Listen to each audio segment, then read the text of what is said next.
The first contraction hit me like a wall of burning glass, fracturing every thought into shards of pain.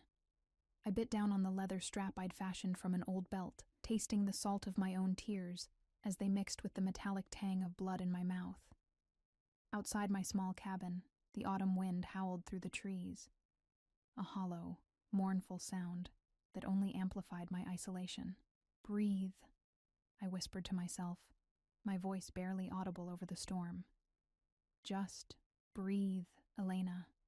The pack had left me here 3 days ago, left me to birth my child alone, without protection, without the traditional circle of female wolves who would normally surround an omega during labor. But I was no longer worthy of their traditions, no longer part of their world, rejected, cast out, forgotten. My hand trembled as I reached for the worn silver locket around my neck, my mother's final gift before she died. Inside was a small sketch of a crescent moon, faded now with age and touch. She had whispered to me once, when I was still a child, that sometimes our greatest strengths hide in our deepest wounds. I'd never understood what she meant, not until now, when everything had been stripped away from me.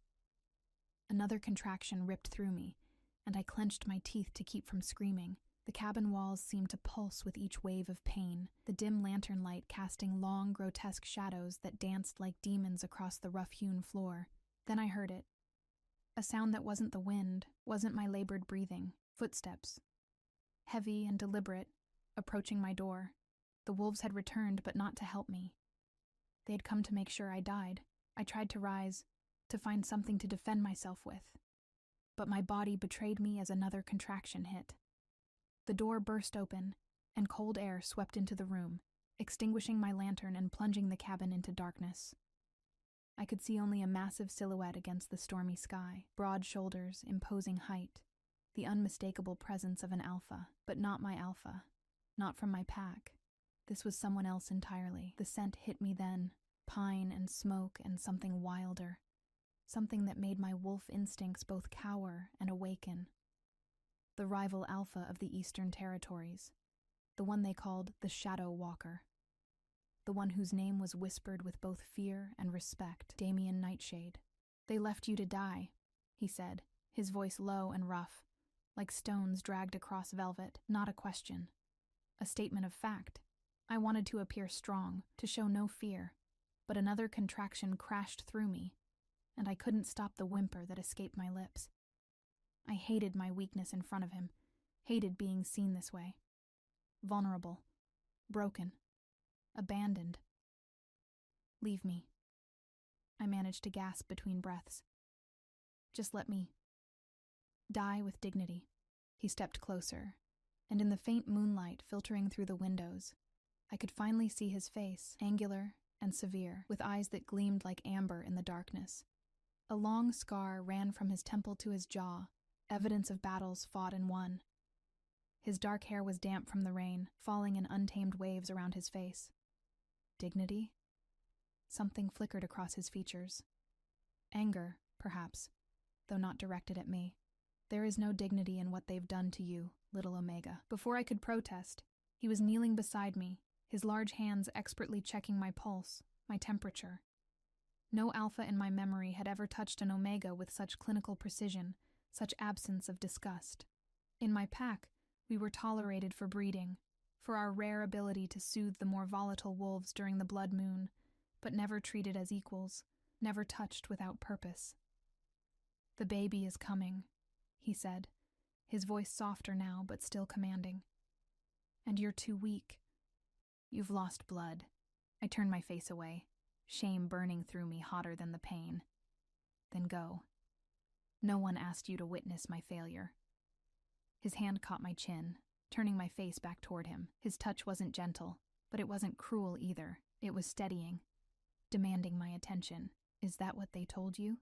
That this was your failure?" His eyes narrowed, something dangerous shifting behind them. "That being abandoned while carrying new life was somehow your doing?" I couldn't answer. The story was too humiliating, too raw. How I had believed the pack alpha, Thorn, when he'd claimed me as his during one desperate moon-drunk night. How I had carried his child while he took another as his true mate, then denied my child was his.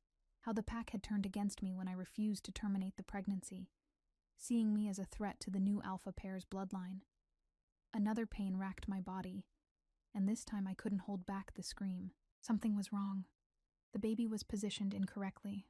I could feel it. The rival alpha must have sensed it too, because his expression darkened. "Listen to me carefully," he commanded, shrugging off his leather jacket and rolling up the sleeves of his black shirt. "I'm going to help you birth this child, and then I'm taking you both back to my territory." "What?" I gasped, trying to process his words through the fog of pain.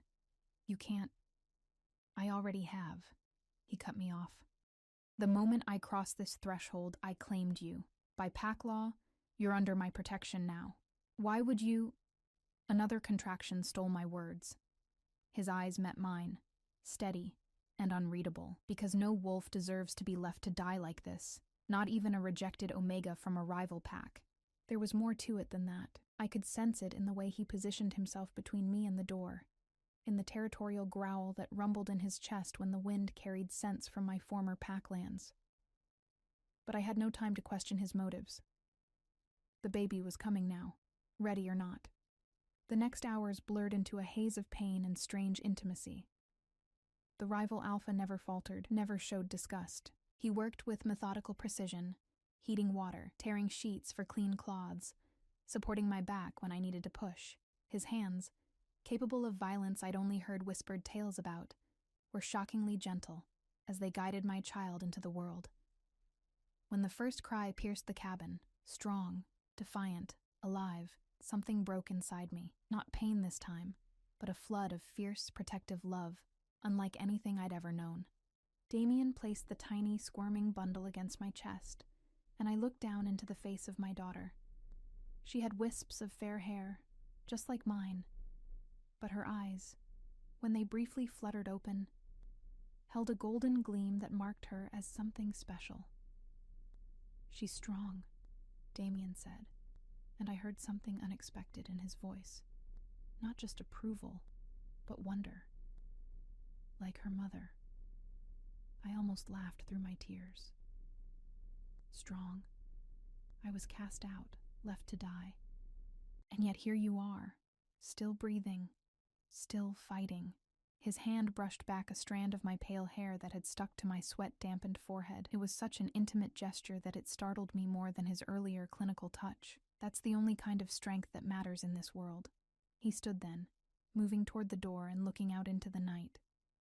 The storm was passing, leaving behind a crystalline clarity to the air and a sky studded with stars. When he turned back to me, his expression had hardened into something resolute. "Can you travel?" he asked. I looked down at my newborn daughter, then at my own weakened body. "I don't think—" "They'll come back at dawn," he interrupted. "Not to help you. To make sure neither of you survive the night. A half-alpha child with Omega blood is an abomination in their eyes. A threat. Fear clutched at my heart, not for myself, but for my daughter. I tried to sit up, ignoring the pain shooting through my exhausted body. "How do I know you won't do the same?" I challenged him, my voice stronger than I felt. Why would a rival alpha protect an Omega and a child that aren't his? His eyes flashed with something primal, and for a moment, I glimpsed the wolf beneath the man. Powerful, dangerous, but controlled by an iron will. "Because I know what it's like to be discarded," he said, each word measured and weighted with truth.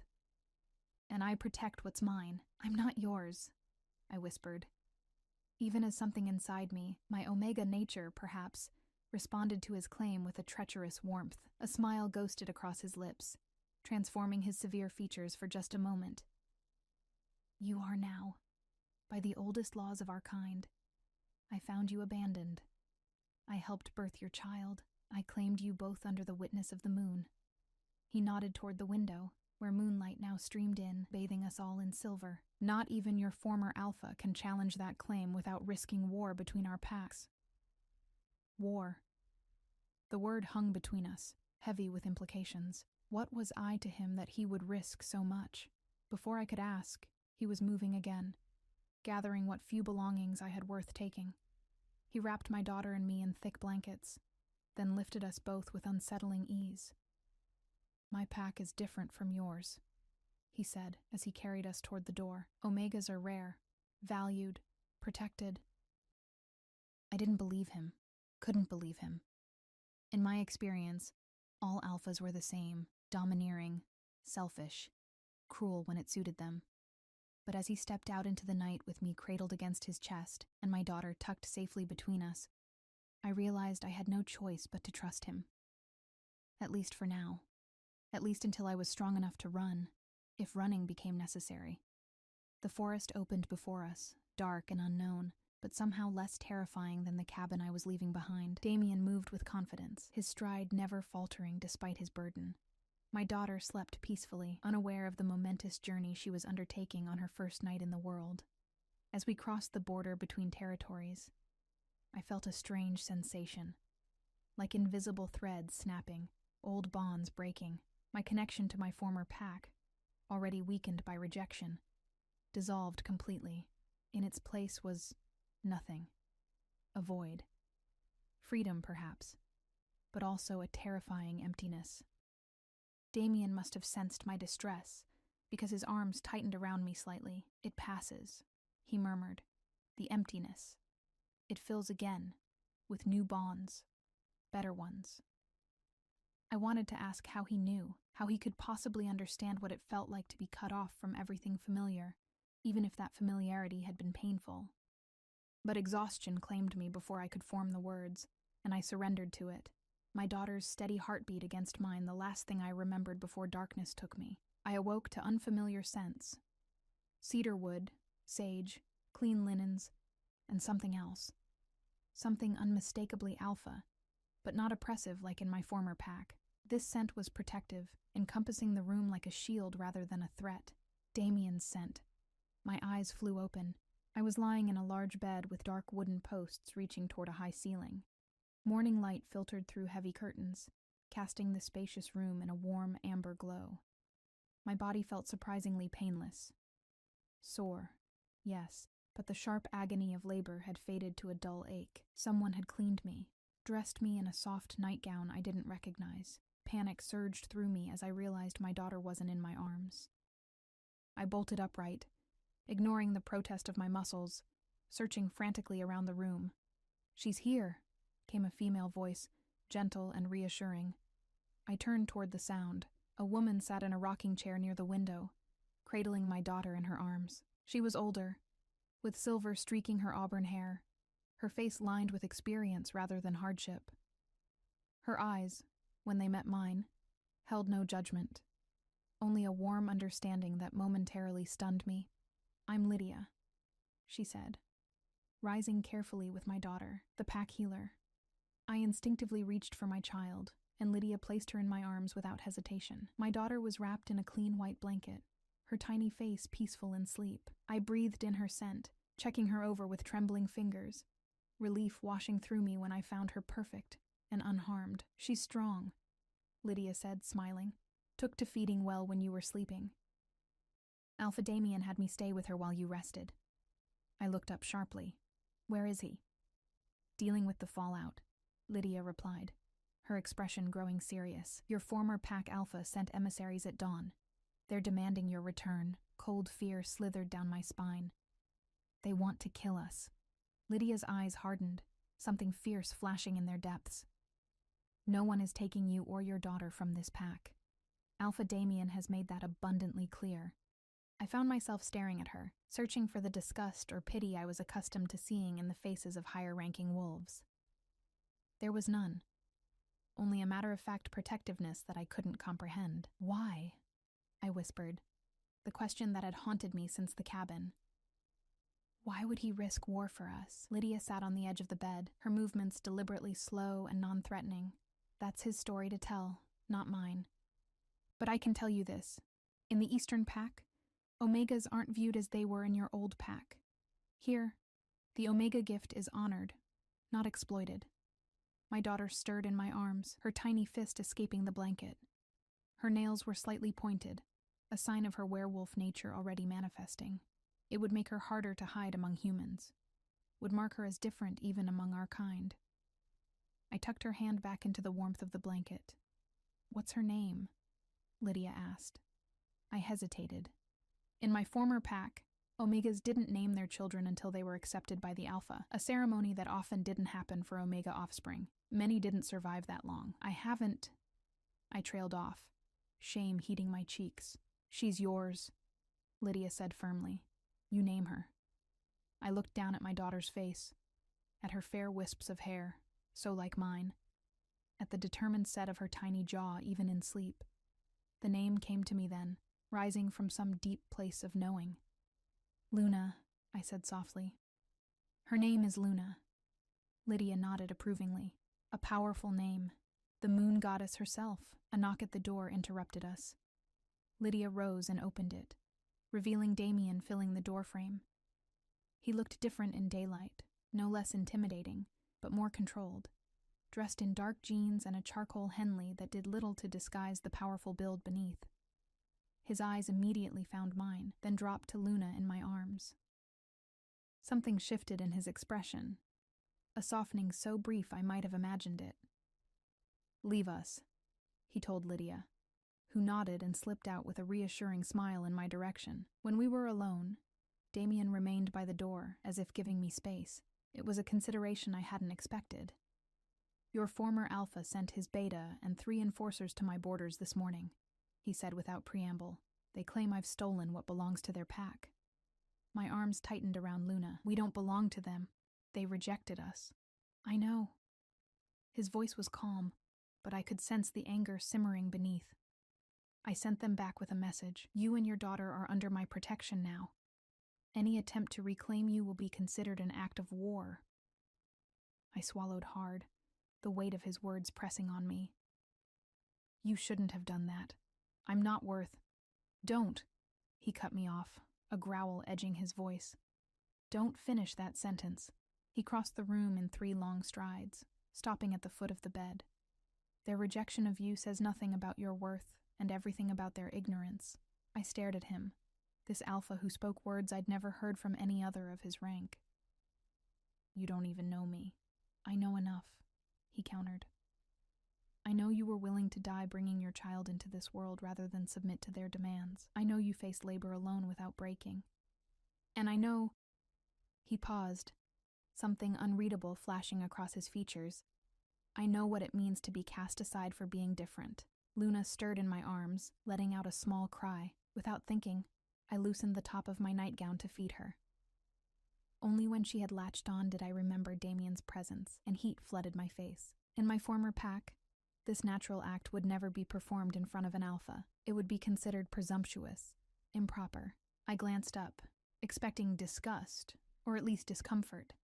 But Damien's expression hadn't changed.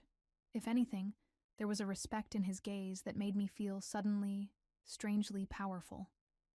She needs a name for the protection ceremony, he said. I blinked in surprise. You'd give her a protection ceremony.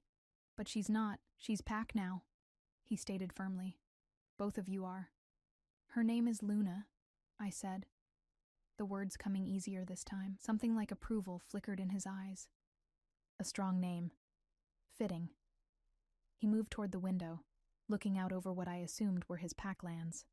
The ceremony will be at moonrise tomorrow. It would be beneficial if you attended. The pack needs to see that I recognize you both. I frowned at his back, trying to understand. Recognize us? As what? He turned, his amber eyes holding mine with an intensity that made my breath catch, as under my personal protection. Not just the pack's protection, mine. The distinction was significant, and we both knew it. His personal protection meant no wolf, regardless of rank, could challenge my place or Luna's. It meant resources, security, status. It was more than I had ever expected, more than any Omega in my experience had ever been granted. Why? I asked again, needing to hear his answer. Why would you do this? He was silent for a long moment, his gaze drifting to Luna before returning to me. 25 years ago, another Omega was cast out while carrying a child. She died in the forest, alone. Her child survived, barely. Was found by a rival pack. The implication hung in the air between us, heavy and significant. You, I whispered, understanding dawning. You were that child. He gave a single sharp nod. I was found by the former alpha of this pack, raised as his own. When I proved stronger than expected for an Omega's offspring, he never hid the truth from me, never made me feel lesser for it. His jaw tightened. Not all packs share that enlightenment. The parallels were impossible to ignore. His story and what could have been Luna's fate. What would have been our fate if he hadn't arrived at my cabin that night. So this is repayment? For what was done for you? I asked, trying to understand. His expression darkened. This is justice. Breaking a cycle that should have been broken generations ago. Before I could respond, another knock came at the door. Damien's posture shifted instantly, tension radiating from him as he called, "Enter." A young wolf appeared, barely more than a teenager, with nervous eyes that darted between Damien and me. "Alpha, the patrols report movement at the northern border. 4 wolves. They smell of the western pack." Damien's expression hardened to granite. "Gather the border guard. No one engages without my direct order." He turned back to me as the messenger disappeared. "Stay here. Lydia will remain with you. They won't stop, will they?" I asked, fear tightening around my heart. "No," he answered honestly. "Not until they're made to understand the consequences." He moved toward the door but paused when I called his name, the first time I'd addressed him directly. "Damien." His name felt strange on my lips, powerful somehow. What happens if there's a fight? If someone dies over us? The guilt was crushing, the thought that blood might be spilled because of me, because of Luna. He turned, and in that moment, I saw the full weight of his authority. The mantle of Alpha settled firmly on his shoulders. Then they will have chosen their fate by threatening what's mine. After he left, Lydia returned as promised, bringing food that I barely touched. My mind was too full of Damien's revelations, of the danger that loomed because of his choice to protect us. "He's never told anyone else that story," Lydia said quietly as she took Luna to change her wrappings. "About his mother." I looked up in surprise. "How did you—" "I was there," she explained. "When they found him, a tiny wolf pup, still trying to nurse from his dead mother."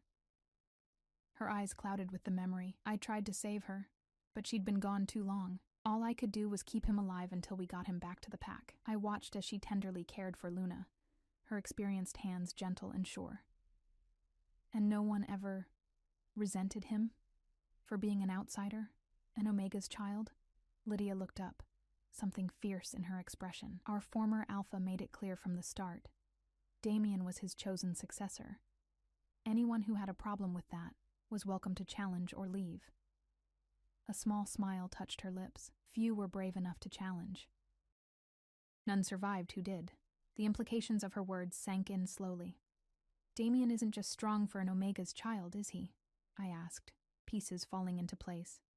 "He's stronger than pure-blooded alphas. He's the strongest wolf I've ever known," Lydia confirmed. "And not just in body, his control, his mind. He leads differently than other alphas." She handed Luna back to me, her eyes serious. "Which is why you need to understand what it means that he's claiming you both under his protection. It isn't charity, Elena. He doesn't do anything without purpose." Before I could ask what she meant, a commotion erupted outside. Shouting voices, growls, the sounds of confrontation. Lydia moved to the window, her body tense as she peered out. "What is it?" I asked, clutching Luna closer. "They've come farther than they should have dared," she said grimly. "Your former pack. They're at the edge of the compound." I rose from the bed, ignoring the weakness in my limbs, and joined her at the window. In the clearing below I could see them, wolves from my former pack, led by the beta, Victor. And facing them, his stance wide and dominating, was Damien, flanked by his own wolves. Even from this distance I could feel the tension crackling between them, see the hostility in the rigid postures of both sides. This wasn't just territorial posturing. This was the precipice of violence, and it was my fault. My presence here, my child's existence, had brought this conflict to Damien's door. As if sensing my thoughts, Luna began to cry, a sharp, piercing sound that seemed to cut through the tension of the moment. I tried to soothe her, but her cries only grew louder, more insistent. Below, something strange happened. Damien's head snapped up, his gaze finding our window with unerring accuracy. For a heartbeat, our eyes locked. His burning with something I couldn't name, mine wide with fear. Then he turned back to the confrontation, and even from this distance, I could see a change come over him, a new resolve, a deadlier intent in his posture. "What's going to happen?" I whispered to Lydia, unable to look away from the scene below. Her hand found mine, squeezing gently. "He's going to make them understand that some lines can't be crossed," she said quietly, "that some bonds, once formed, can't be broken." As I watched Damien face down the wolves who had once been my pack, who had cast me out to die, I felt something shift inside me, not just fear, not just gratitude, but a flicker of something I'd thought long extinguished, hope. The confrontation below ended without bloodshed, though not for lack of tension.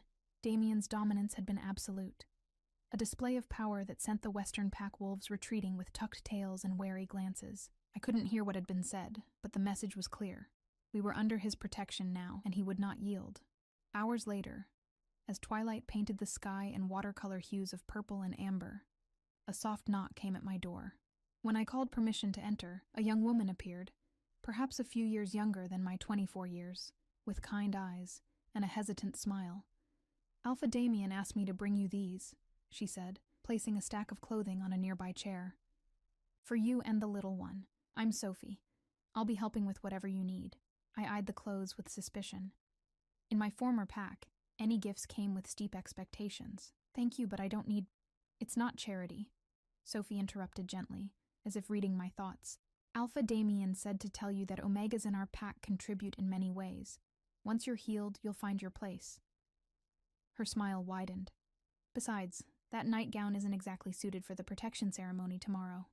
Curiosity overcame my wariness. "What exactly happens at this ceremony?" Sophie brightened, clearly pleased to explain. "The entire pack gathers under the moon. Alpha Damien will present you and Luna to everyone, and formally declare his protection. Then each ranking member will acknowledge you both." Her voice softened. "It's beautiful, actually. I've only seen one other protection ceremony, for a wolf who saved Alpha Damien's life during a territory dispute. The weight of what Damien was doing settled more heavily on my shoulders. This wasn't just sanctuary. It was status, recognition, things no Omega in my experience had ever been granted. "And after the ceremony?" I asked, voicing my deepest fear. "What will be expected of me, of Luna?" Sophie's brow furrowed in confusion. "Expected? You'll heal. You'll learn our ways. Luna will grow." She tilted her head. "What do you mean, exactly?" I couldn't bring myself to say it aloud. The role Omegas served in my former pack, breeding stock during the blood moon, caretakers of young, submissive, silent, invisible until needed, nothing.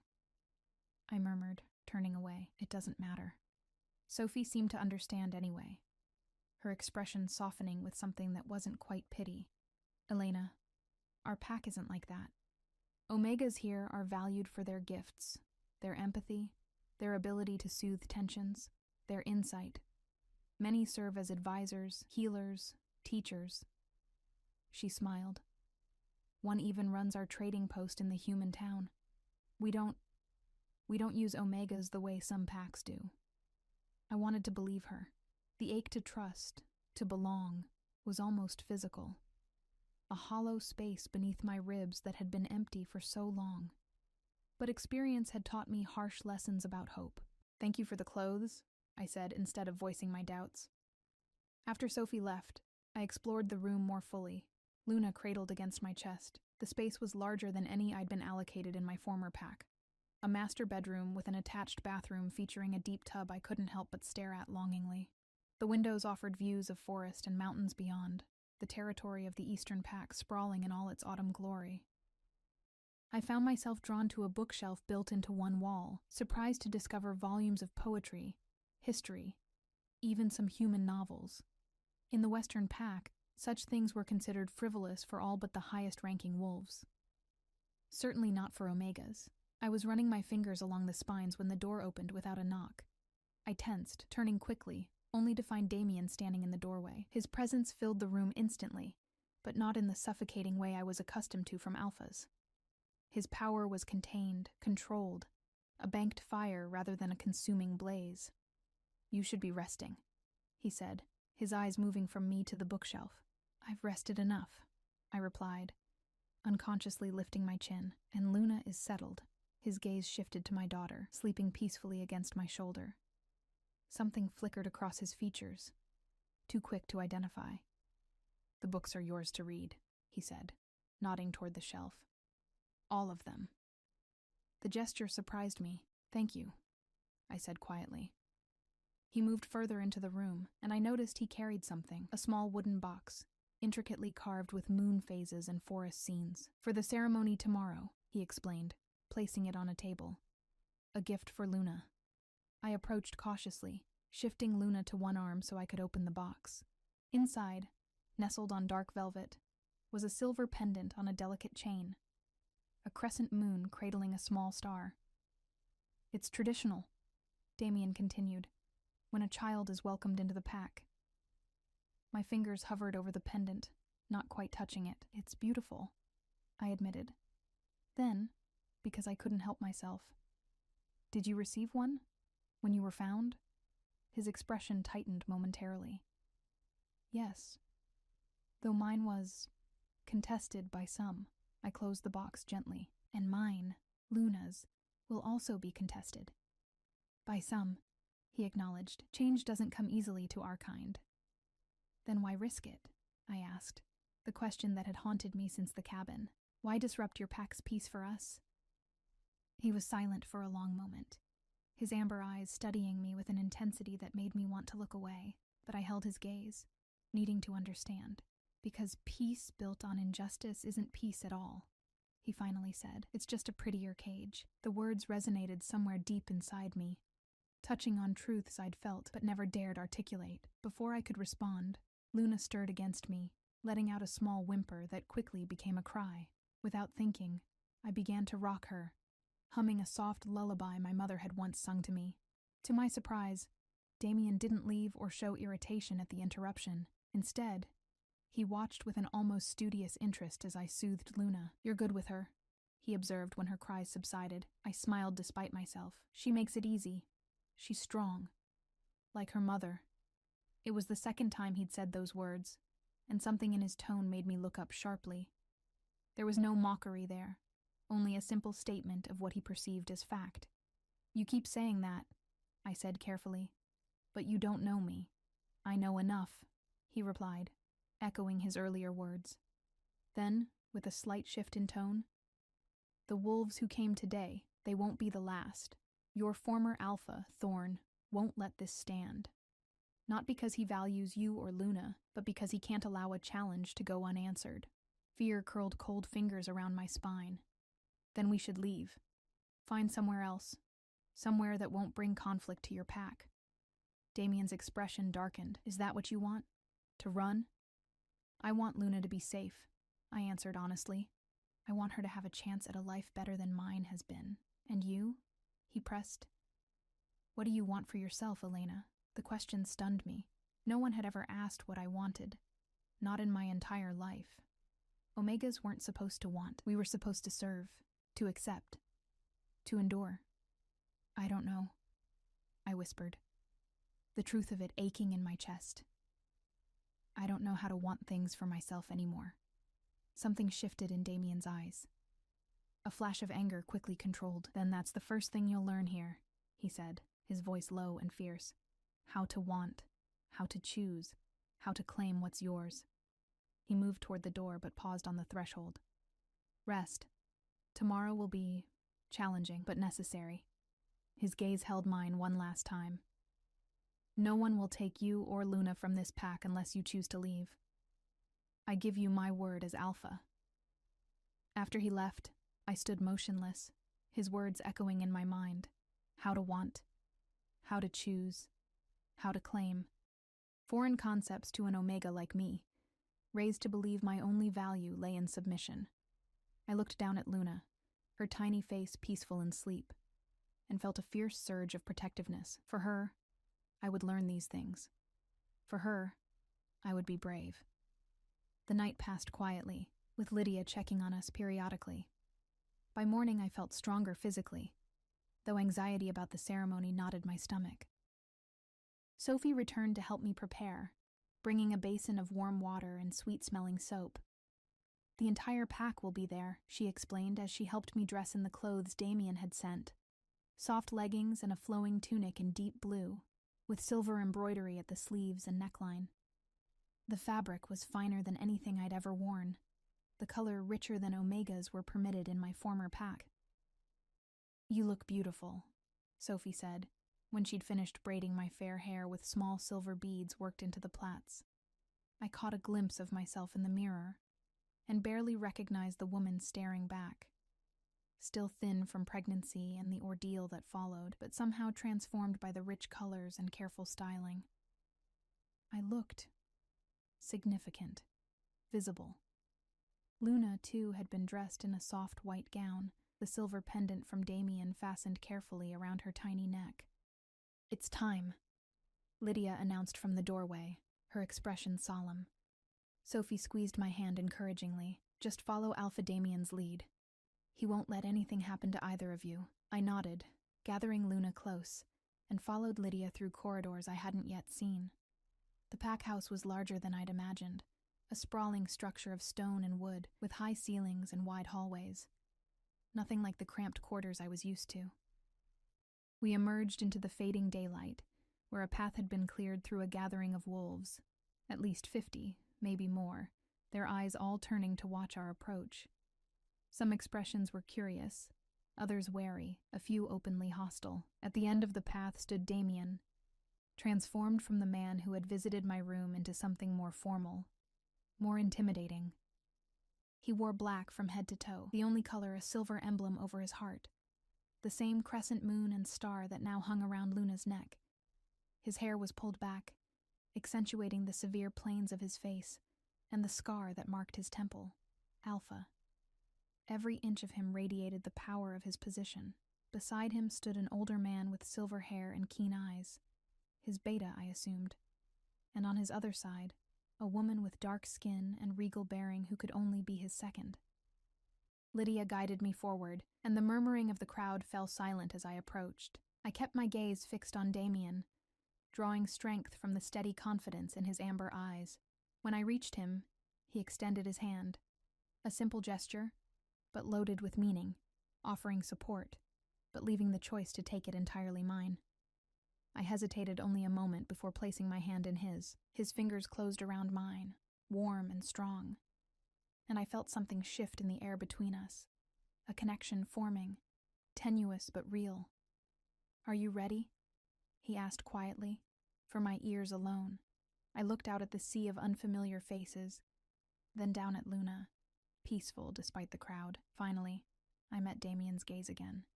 "Yes," I said, surprised to find it was true. As the sun dipped below the horizon, and the first stars appeared in the darkening sky, I stood beside the Alpha who had saved us both, poised on the edge of a new beginning I'd never dared to imagine. The protection ceremony began as the full moon rose, bathing the clearing in silver light.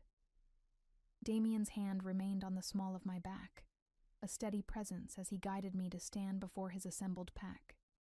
"Tonight, we welcome 2 new members," his voice carried effortlessly across the gathering, commanding attention without shouting. "Elena and her daughter Luna, who come to us seeking sanctuary and belonging." A murmur rippled through the crowd, not hostile, but not entirely welcoming either. I clutched Luna closer, fighting the urge to shrink back from so many watchful eyes. "By ancient law and my right as Alpha," Damien continued, "I have claimed them both under my personal protection. Their enemies are our enemies. Their safety, our responsibility. Their blood, our blood." From the crowd, a tall wolf with a jagged scar across his jaw stepped forward. His posture was challenging, though he kept his eyes slightly averted from Damien's direct gaze, a sign of respect, albeit reluctant.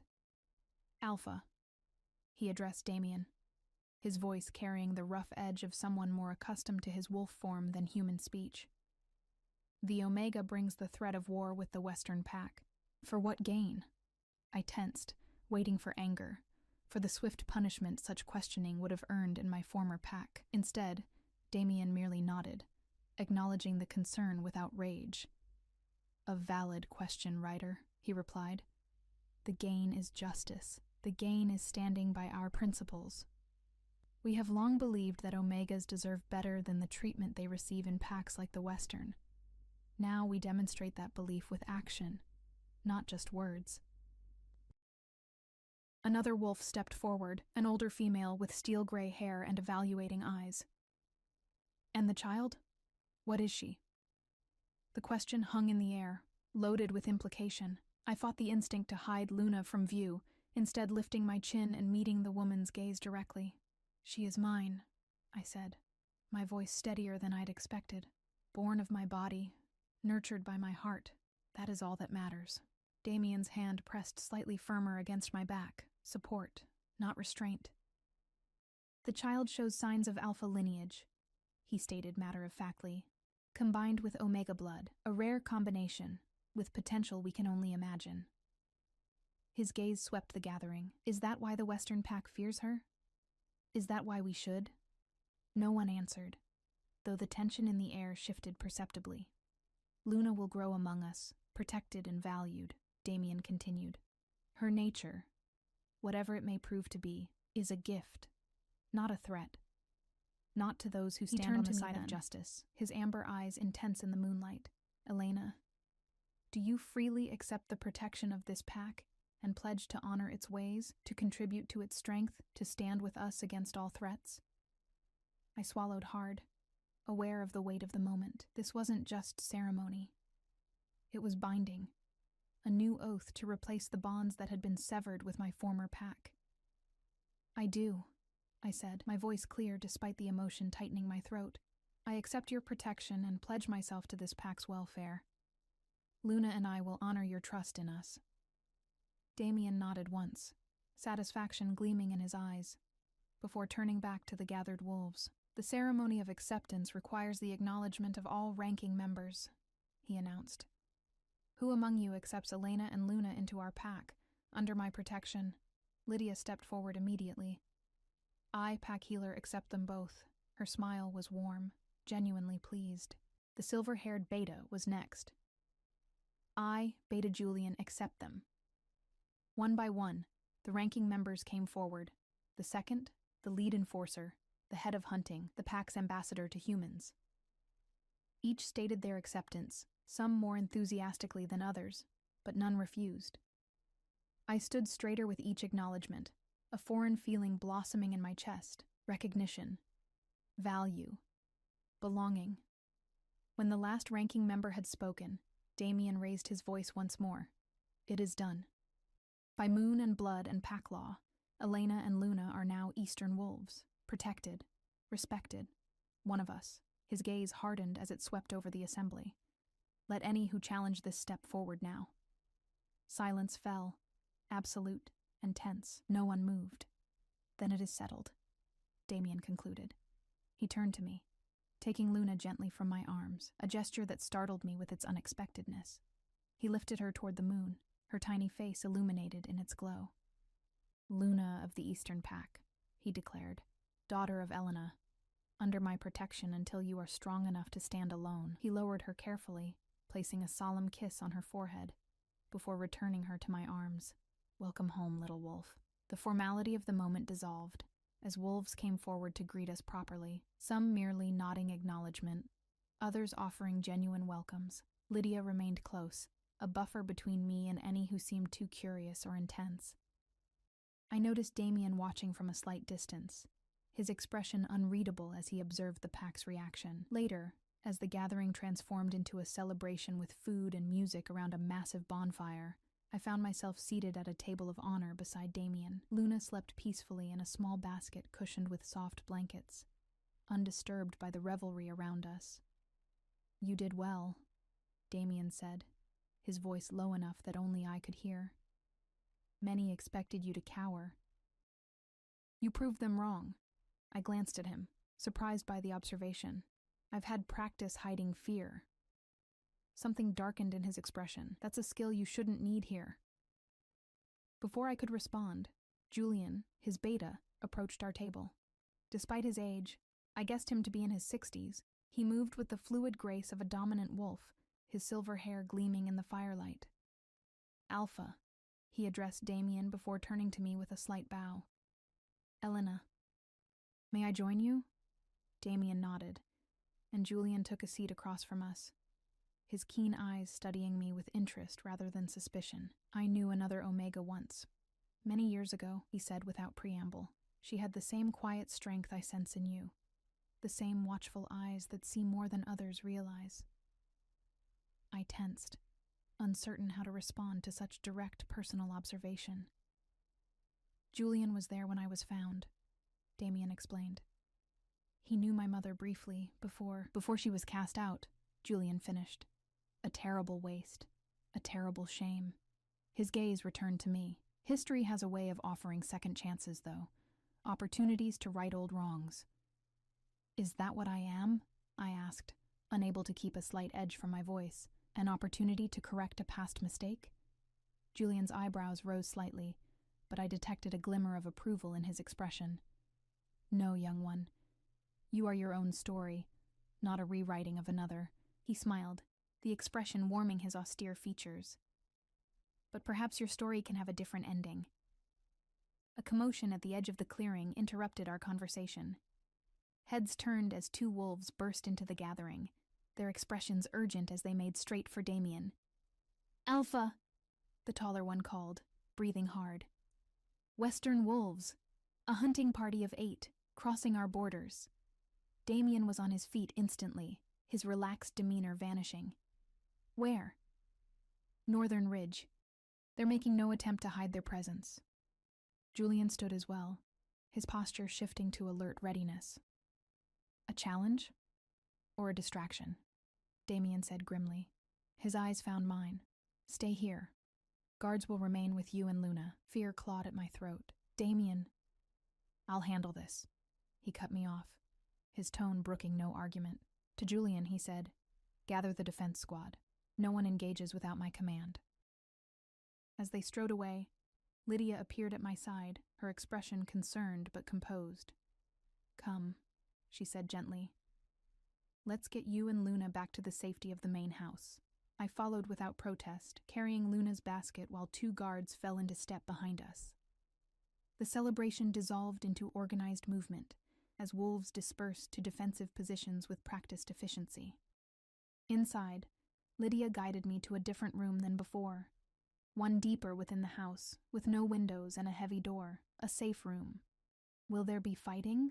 I asked as she helped me settle Luna, still miraculously asleep, into a proper cradle. Perhaps, she answered honestly. But Damien won't seek it. He prefers words to claws when possible. I paced the small room, guilt and anxiety churning inside me. This is because of us. They wouldn't be here otherwise. Lydia's expression softened. Child, this conflict has been brewing for years. The Western Pack has grown increasingly aggressive under Thorn's leadership. Your situation may have accelerated things, but it didn't cause them. But if Luna and I weren't here, then Damien would have found another reason to stand against their cruelty, she interrupted firmly. He's been waiting for the right moment. Perhaps you were not just seeking sanctuary. Perhaps you were bringing it. Her words gave me pause, offering a perspective I hadn't considered. Not just a burden to be protected, but a catalyst for necessary change. The hours crawled by with no news. Luna woke hungry, and I nursed her, grateful for the distraction her needs provided. Lydia remained with us, her calm presence a comfort in the tense silence. Finally, near dawn, the door opened to reveal Damien. My heart leaped at the sight of him unharmed, though his clothes were dirty and torn in places. His face was grim as he entered, closing the door behind him. What happened? I asked, rising to meet him. The hunting party was indeed a distraction, he said, fatigue evident in his voice. While our attention was drawn north, 3 of their wolves attempted to breach the southern perimeter. They were seeking you. Cold dread washed through me. Did they? We caught them, he assured me quickly. No one was seriously hurt. They've been escorted back to their territory with a warning. A warning won't stop them, I said. voicing what we both knew. Thorn won't give up. Damien's expression hardened. No, he won't. Which is why I've called for a council. Lydia gasped softly. A full alpha council? Damien, that hasn't been convened in decades. It's time, he said firmly. This isn't just about Elena and Luna anymore. It's about challenging the entire system that allows Omegas to be discarded when inconvenient. A system that's rotting our kind from within. I stared at him, stunned by the implications. An alpha council meant gathering the leaders of all regional packs, at least a dozen alphas, each with their own territories, traditions, and prejudices. They won't all stand with you, I said quietly. Many share Thorn's views on Omegas. I don't need them all, Damien replied. Just enough to force change. He ran a hand through his disheveled hair, looking suddenly weary. The messengers have been sent. The council will convene in 3 days. And until then, I asked. His eyes met mine, determination burning through the fatigue. Until then, we prepare. The next 3 days will determine not just your future and Luna's, but potentially the future of all Omegas among our kind. The weight of his words settled on my shoulders. What had begun as one alpha's unexpected mercy was transforming into something far larger, a challenge to traditions centuries old, a confrontation that could reshape the hierarchy that had defined werewolf society for generations. And somehow, improbably, I stood at the center of it all. Me, an Omega who had been taught her entire life that her only value lay in submission and service.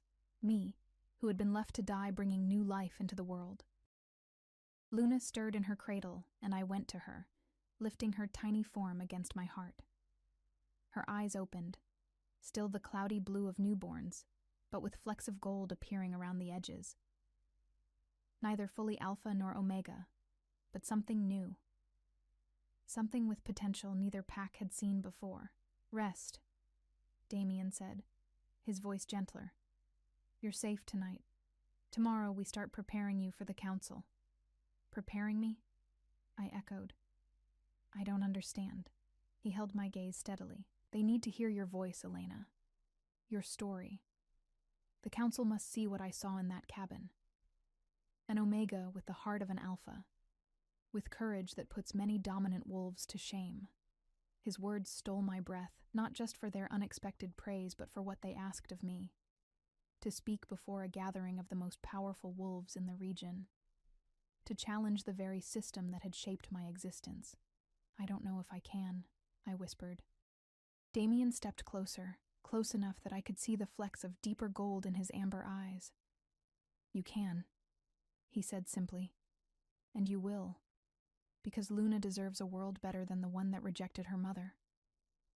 With that, he left us to rest, the door closing softly behind him. I stood motionless, Luna warm against my chest, as dawn light began to filter through the small high window of our sanctuary. 3 days to prepare for a confrontation that could change everything. 3 days to find a voice I'd been taught never to use. 3 days to become not just a survivor, but perhaps something I'd never imagined possible. An agent of change.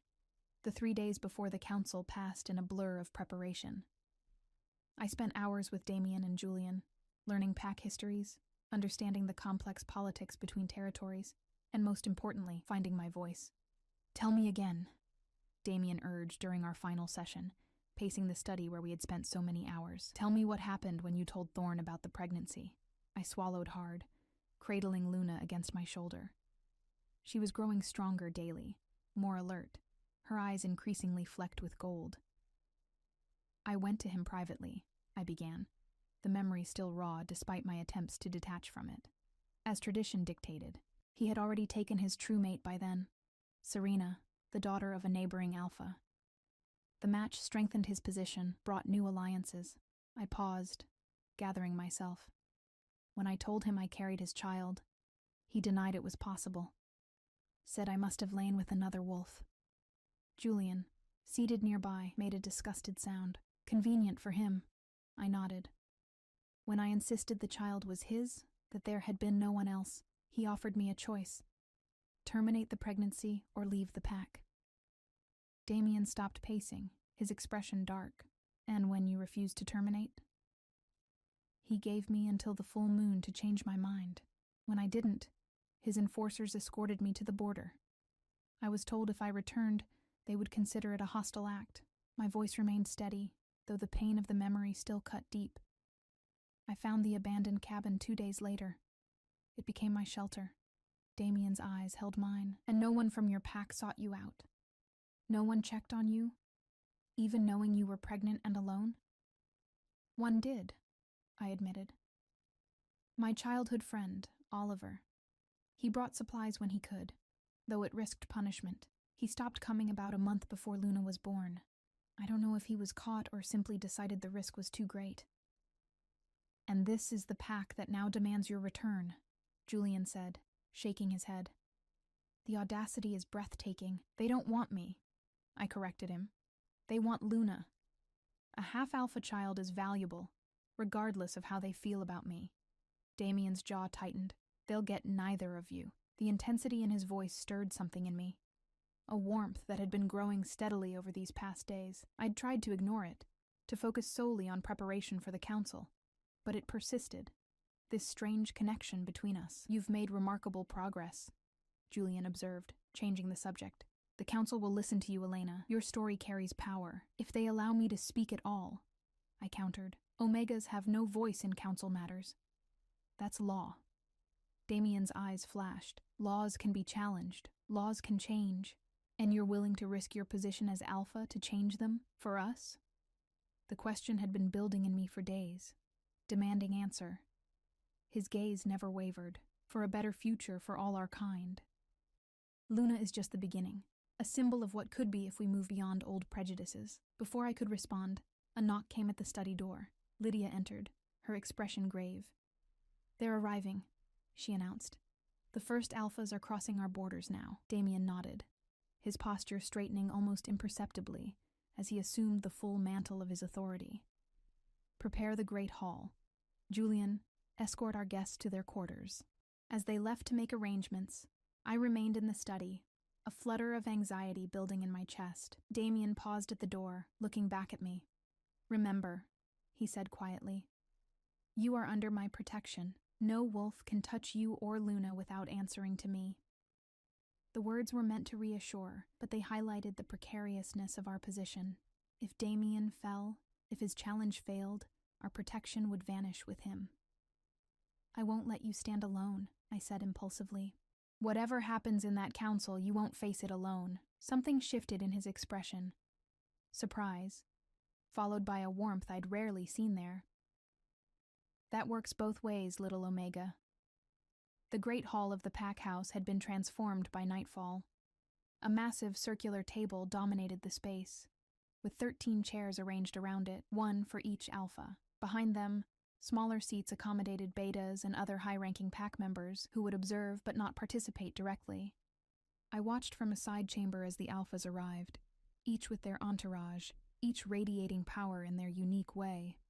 Some I recognized from descriptions Damien had provided, the severe female alpha of the mountain pack, known for her tactical brilliance, the elderly but still formidable alpha of the river territories, whose pack had maintained peaceful relations with humans for generations, the twin alphas of the divided forests, who shared leadership through an arrangement unique among our kind.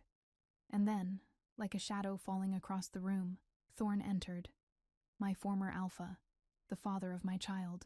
He looked exactly as I remembered. Tall and imposing, with dark hair and the cold, calculated charm that had once fooled me into believing his interest was genuine. Beside him walked his mate, Serena. Her sleek form and perfect features, a stark reminder of everything I was not. Damien appeared at my side, his presence immediately steadying. Are you ready? I clutched Luna closer, drawing strength from her warmth, as ready as I'll ever be. He placed his hand on the small of my back, a gesture that had become familiar over the past days, grounding and protective. Stay close to me. Speak only when I indicate. And remember, I am not alone, I finished softly. Neither are you. The ghost of a smile touched his lips, before his expression returned to the impassive mask required for the council. Together, we entered the great hall. The reaction to our appearance was immediate, heads turning, conversations halting, a wave of whispers sweeping through the gathered wolves. Thorn's eyes found me instantly, narrowing with cold fury when they dropped to Luna in my arms. Beside him, Serena's perfect features twisted with disdain. Damien guided me to a position behind his chair at the table, a clear statement that while I was not seated as an equal, I was present with his full endorsement. Julian took his place beside me, a reassuring presence at my back. Brothers and sisters, Damien addressed the gathering, his voice carrying easily through the hall. I welcome you to Eastern Territory for this Alpha Council. It has been too long since we gathered thus, perhaps because such gatherings are typically reserved for matters of genuine importance. Thorn interjected, his tone just shy of open disrespect. Not domestic disputes over strays. A few chuckles followed his words, but others around the table remained stone-faced, watching the exchange with careful neutrality. Damien's expression didn't change. If you consider the systematic mistreatment of Omegas a domestic dispute, Thorn, then we have identified the problem more quickly than I anticipated. The Mountain Alpha, Vivian, I recalled, leaned forward. Let's be clear about why we're here. You've claimed an Omega and her child from the Western Pack. Thorn demands their return. On the surface, this is indeed a territorial dispute, which could be settled between the two of you. Her sharp eyes assessed me briefly. Yet you've called a full council. Why? Because this case exposes a cancer growing among our kind, Damien replied evenly.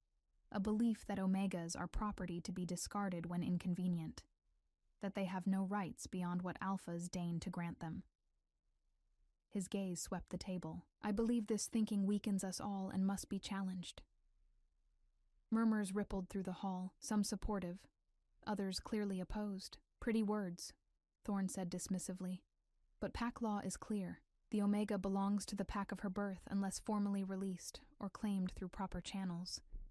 You stole what was mine, yours. Damien's voice remained controlled, but I could sense the anger beneath. You rejected her, left her to die in labor. By the oldest laws of our kind, she was abandoned. Fair claim for any who found her. Rejection is a pack's right, countered an alpha I didn't recognize. A heavy-set man with a cropped beard. Alphas must be able to remove elements that threaten pack harmony. And how exactly, Julian spoke up from behind me, does a pregnant Omega threaten pack harmony? Thorn's cold eyes focused on Luna. The child is the issue, a half-alpha, half-Omega abomination that could destabilize pack hierarchy. Such things have consequences beyond what a female Omega could understand. I felt Damien tense beside me, but before he could respond, the elderly River Alpha raised his hand. I would hear from the Omega herself, he said, his voice thin but commanding. If we are to debate her fate, let her speak. A shocked silence fell over the hall. Omegas did not address Alpha councils. It simply wasn't done. Damien turned to me, a silent question in his eyes. I gave a slight nod, my heart pounding but my resolve firm. The council recognizes Elena of the Eastern Pack, Damien announced, defying tradition with those simple words. I stepped forward, Luna secure in my arms. My voice shook slightly as I began, but steadied with each word. I stand before you not as a possession to be claimed or discarded, but as a wolf with the right to choose her own path. For too long our kind has wasted the gifts Omegas bring, treating us as lesser beings when we could be partners in building stronger packs. I turned my gaze directly to Thorn, refusing to cower before him. You speak of pack harmony, but what harmony exists in cruelty? In abandoning a pregnant wolf to die alone? In denying your own child because she might not fit neatly into your plans? Thorn's face darkened with rage. You forget your place, my place, I interrupted, surprising even myself with my boldness, is wherever I choose to make it, with wolves who value rather than despise me, who see Luna as a gift rather than a threat. The Mountain Alpha was watching me with newfound interest. The child shows alpha traits? I nodded. Yes, like another Omega's child once did. My eyes found Damien's, a child who grew to become one of the strongest alphas among us. A ripple of shock moved through the council as understanding dawned. Damien had never hidden his origins, but neither had they been widely discussed outside his pack.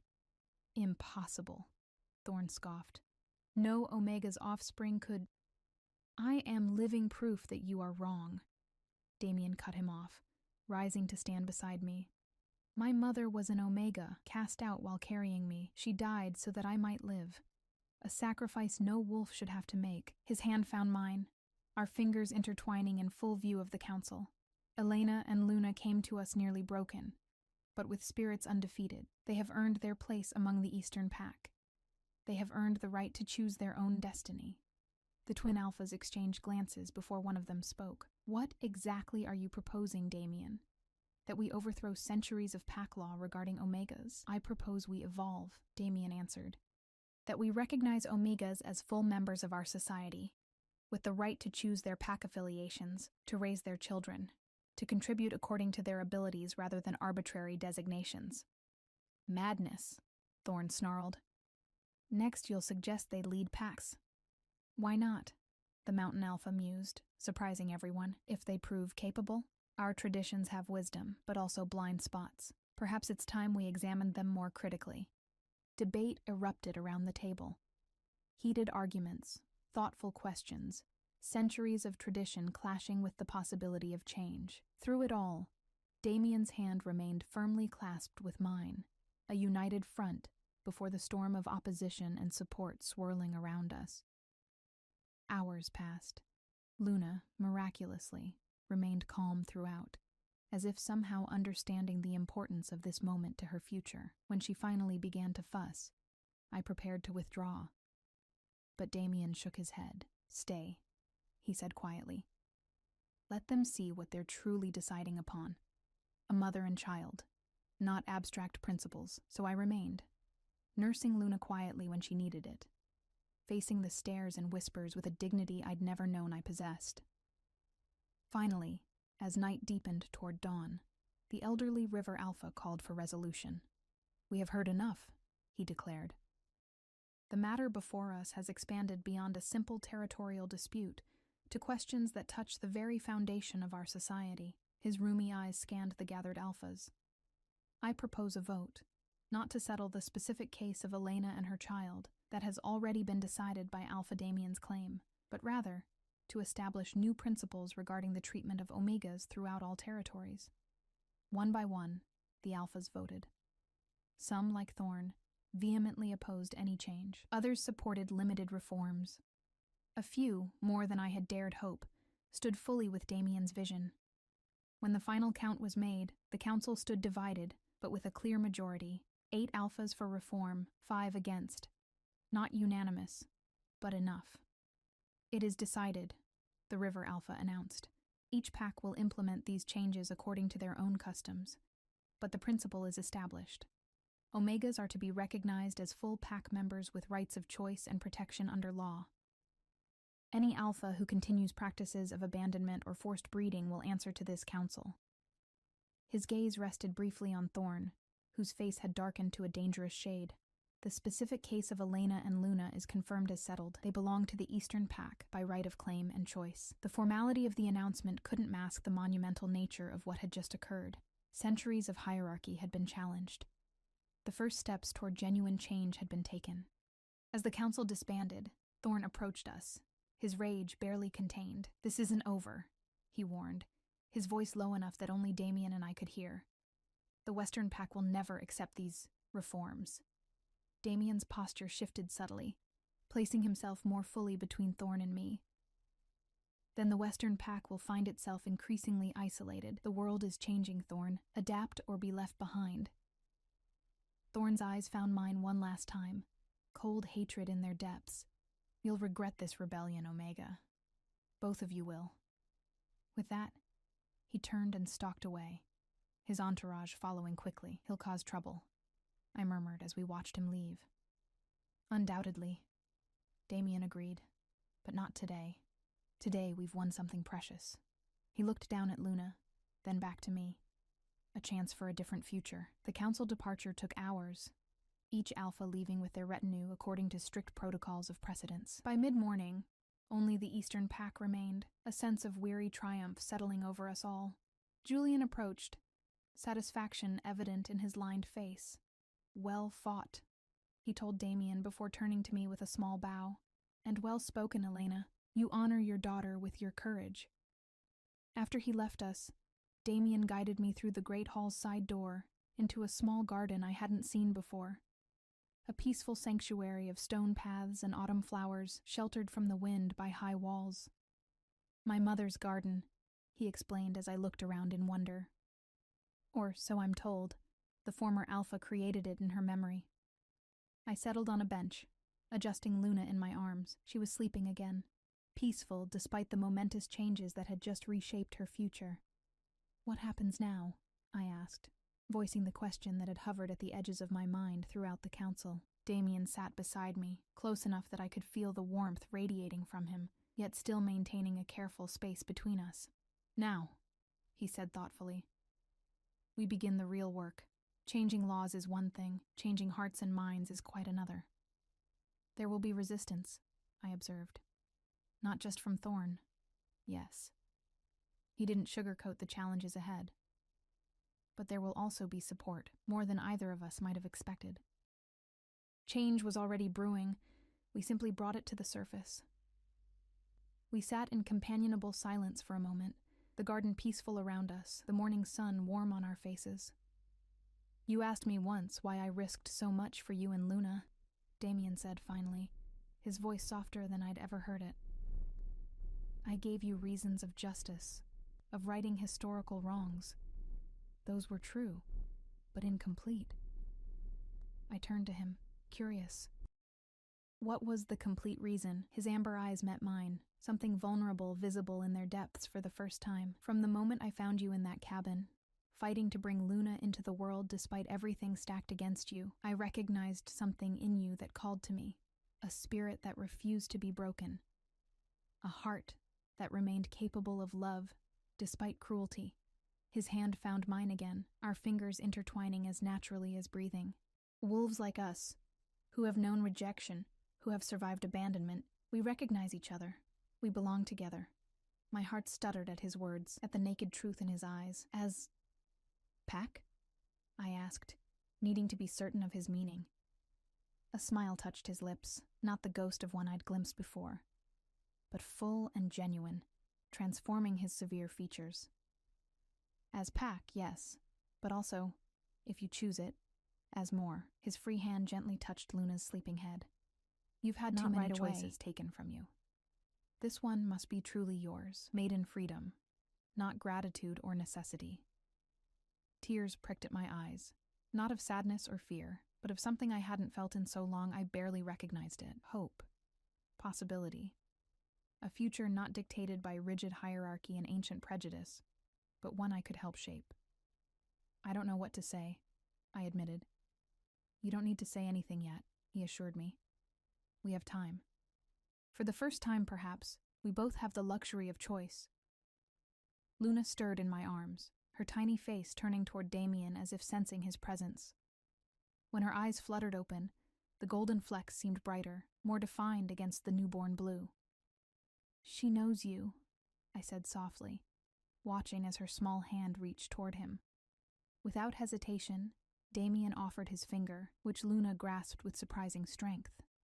The simple gesture, this powerful alpha allowing himself to be held by a newborn, moved something deep within me.